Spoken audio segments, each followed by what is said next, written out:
तो मूवी की शुरुआत होती है एक कपल के पर्सनल मोमेंट से। और कुछ देर बाद जब वो एक टैबलेट खाते हैं और बंदा किसी काम से बाहर जाता है और लेडी अचानक से फ्रीज हो जाती है क्योंकि उसे अपने कमरे में पेड़ की टहनियाँ नजर आने लगती है। और उस बंदे के साथ भी कुछ अजीब होता है। जैसे ही वो लिफ्ट से बाहर कदम रखता है उसे सामने बहुत ही बड़ा रेगिस्तान नजर आने लगता है। वो कुछ समझ नहीं पाता और इधर उस लेडी को एक जंगली आधी लड़की नजर आ रही होती है और अचानक से उसका रूम पूरी तरह से जंगल में तब्दील हो जाता है। और ये सीन इन दोनों की दर्द भरी चिक के साथ पैरामेडिक्स टीम की तरफ शिफ्ट हो जाता है और डेनिस की तरफ मुड़ जाता है। और ये दोनों पैरामेडिक की इमरजेंसी कॉल को रिस्पॉन्स करते हैं और पीड़ितों के घर जाते हैं। और ये जब पीड़ितों के घर पहुंचते हैं तो मंजर भयानक होता है। घर की लेडी जैसे नशे में धुत होती है और उससे ज़रा भी एहसास नहीं होता कि उसका पति खून से भीगा हुआ है, ज़मीन पर पड़ा है और घर की दीवार पर खून से भरी एक तलवार लटकी हुई है। और वही उसकी बेटी भी उसी लेडी की तरह नशे में होती है। और वहाँ दीवार पर अजीब मैसेज लिखा होता है। उसे पूछने पर यहाँ क्या हुआ तो वो बताती है कि उसे तेज़ हवाओं की आवाज़ सुनाई दी। और उसकी तलाश लेने पर उसके पास हीरोइन ड्रग्स और उसके पति के पास न्यू लॉन्च ड्रग्स मिलता है।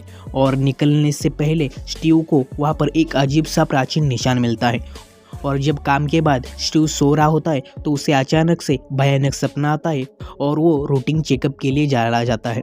और उसके बाद इन दोनों की पर्सनल लाइफ के बारे में हमें पता चलता है। स्टीव डिप्रेशन में जा रहा है क्योंकि वो अपने लाइफ में अकेला है और वो अपनी पूरी लाइफ शराब के नशे में गुजारना चाहता है। और वही उसका दोस्त डेनिस अपनी शादीशुदा ज़िंदगी से बहुत ही ज़्यादा परेशान है क्योंकि उसकी बेटी प्रेग्नेंट है और वो सिर्फ 18 साल की है। उसकी वाइफ टियारा भी उसके पति से ज़्यादा खुश नहीं होती क्योंकि घर का सारा काम उसे अकेला करना पड़ता है। स्टीव और उसके दोस्त डेनिस की लाइफ देखकर ये सोचता है कि फैमिली है तो परेशानी होती है, लेकिन उसे यह नहीं पता होता कि फैमिली होनी अच्छी बात है। और हमें पता चलता है कि वो एक दूसरे की लाइफ को ज़्यादा पसंद करते हैं। और हम देखते हैं कि अगले दिन उन्हें एक कॉल आता है और वहाँ जाने के बाद पीड़ित को देखकर ऐसा लग रहा था कि उसे किसी खोलते हुए तेल से बाहर निकल गया हो। और वहाँ पर उन्हें फिर से वैसा ही ड्रग्स मिलता है और वहाँ स्टीव को एक डोर मार्क दिखता है जो अजीब तरह से पिघल गया था। कुछ देर बाद स्टीव को फिर से वही सपना आता है और वो डर जाता है। कुछ देर बाद उन्हें एक होटल से कॉल आता है और वहाँ पर वही लड़की होती है और वह सुन्न पड़ी होती है जैसे उसने किसी भूत को देख लिया हो। और सबसे अजीब बात यह होती है कि दूसरे मंजिल पर होने के बावजूद उसे सांप ने काट लिया होता है और एनिमल रेस्क्यू टीम को भी वहाँ पर कोई सांप नहीं मिलता।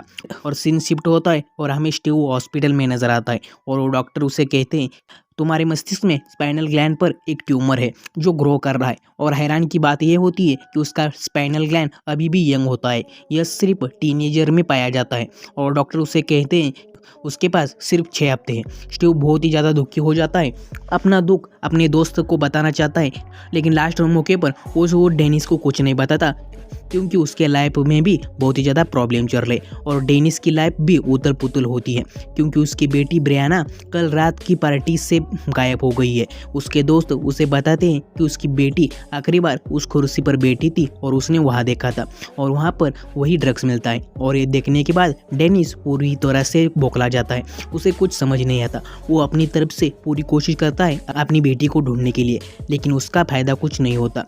और स्टीव अपने आखिरी समय में अपने दोस्त को इतना परेशान नहीं देख पाता और उसे समझ आता है कि ये जो कुछ भी हो रहा है उस ड्रग्स की वजह से हो रहा है और वो ड्रग्स लीगल होता है। इस वजह से स्टीव जहाँ पर ड्रग्स सप्लाई होता है वहाँ जाकर सारा ड्रग्स खरीद लेता है। और इसी तरफ डेनिस और उसकी वाइफ को डर लगने लगता है कि उसकी बेटी को कुछ हो ना गया हो और इस वजह से इन दोनों के बीच में झगड़ा होता है और उसकी पत्नी डिवोर्स फाइल करती है। और उसी रात स्टीव के घर एक चोर आता है और स्टीव उसे रंगे हाथ पकड़ लेता है और जेल की वजह से वो अपना सारा सीक्रेट चोर स्टीव को बता देता है। वो बताता है कि ये सारा ड्रग्स उसी ने बनाए हैं और इसमें इलीगल ड्रग्स भी शामिल है ताकि मार्केट में इसे लीगली बेचा जा सके। और स्टोर में कुछ आखिरी ड्रग्स थे जिसे स्टीव ने खरीदा था, इसलिए वो चोर ये ड्रग्स चुराने आया था। वो चोर बताता है कि ये ड्रग्स इंसान के स्पाइनल ग्लैंड के साथ छेड़छाड़ करता है ताकि वो समय को महसूस कर सके। जैसे कि ये ड्रग्स लेने के बाद इंसान घोस्ट की तरह समय में पीछे जाता है, वो टाइम ट्रैवल कर सकता है और वहीं पर जो टीनेजर होते हैं वो पूरी तरह से टाइम में पीछे जा सकते हैं।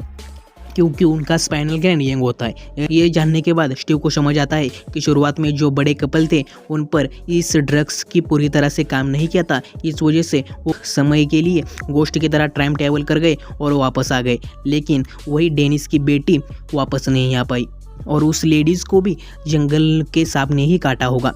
वो स्टीव से ड्रग्स मांगता है लेकिन स्टीव ड्रग्स नहीं देता और वो ड्रग्स चेक करने लगता है।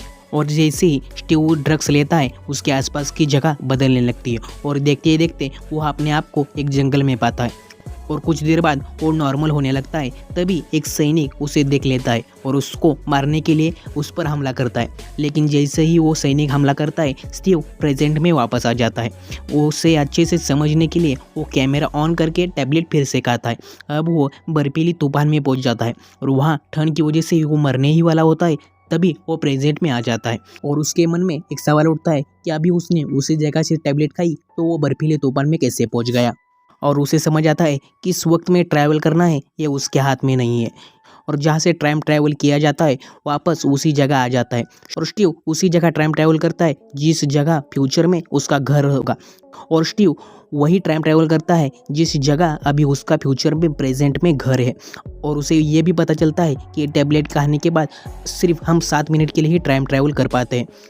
और उसे यह पता चलता है कि हम पास्ट में जाने के बाद जिस भी चीज़ को टच करते हैं वो प्रेजेंट में आ सकती है। और उसे यह जानना होता है कि ये सिर्फ निर्जीव जीव पर लागू होता है या सजीव जीव पर लागू होता है। ये जानने के लिए वो अपने साथ अपने कुत्ते को ले जाता है और एक टैबलेट खाता है और वो 80 सेंचुरी में पहुंच जाता है जहाँ पर उसका घर था। उस घर में ये कोई और रह रहा था और वो घर मालिक इन दोनों को देखकर इन पर हमला करता है और स्टीव अपनी जान बचाने के लिए घर से भाग जाता है। और लेकिन वो 7 मिनट होने के बावजूद स्टीव प्रेजेंट में वापस नहीं आ पाता। तभी उसे पता चलता है कि हमें उसी जगह पे होना चाहिए जहाँ से आपने टैबलेट खाई थी, तभी हम प्रेजेंट में वापस आ सकते हैं। इसलिए वो स्टीव रात का इंतज़ार करता है और रात का इंतज़ार करने के बाद स्टीव वहीं पर जाकर टैबलेट खाता है। लेकिन इनकी बदकिस्मती घर का मालिक अभी जाग रहा होता है।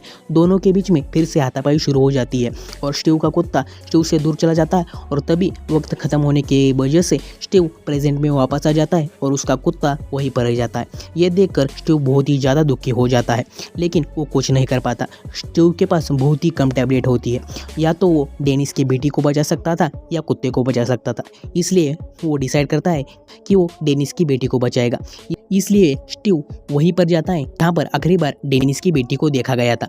इसलिए वो कुर्सी के पास जाकर फिर से टैबलेट खाता है लेकिन वहाँ पर डेनिस की बेटी नहीं मिलती। स्टीव को याद आता है कि डेनिस की बेटी डिप्रेशन में थी, इसलिए उसे शांति की ज़रूरत थी। इसलिए स्टीव को डेनिस को पूरी कहानी बतानी होगी। लेकिन कहानी पूरी बताने के बाद डेनिस खुद टाइम ट्रैवल करना चाहता था लेकिन वो ऐसा कर नहीं सकता था। स्टीव उसे पूरी कहानी बता देता है कि जिसका स्पाइनल ग्लैंड यंग होगा वही टाइम ट्रैवल कर पाएगा। इसलिए डेनिस अपनी बेटी की फेवरेट जगह पे स्टीव को लाता है और स्टीव वहाँ जाकर टैबलेट खाने के बाद वो वर्ल्ड वॉर 2 में पहुँच जाता है। वहाँ पर लड़ाई शुरू होती है। स्टीव डेनिस की बेटी को ढूंढना चाहता है और इधर उधर ढूंढता है लेकिन स्टीव को डेनिस की बेटी नहीं मिलती।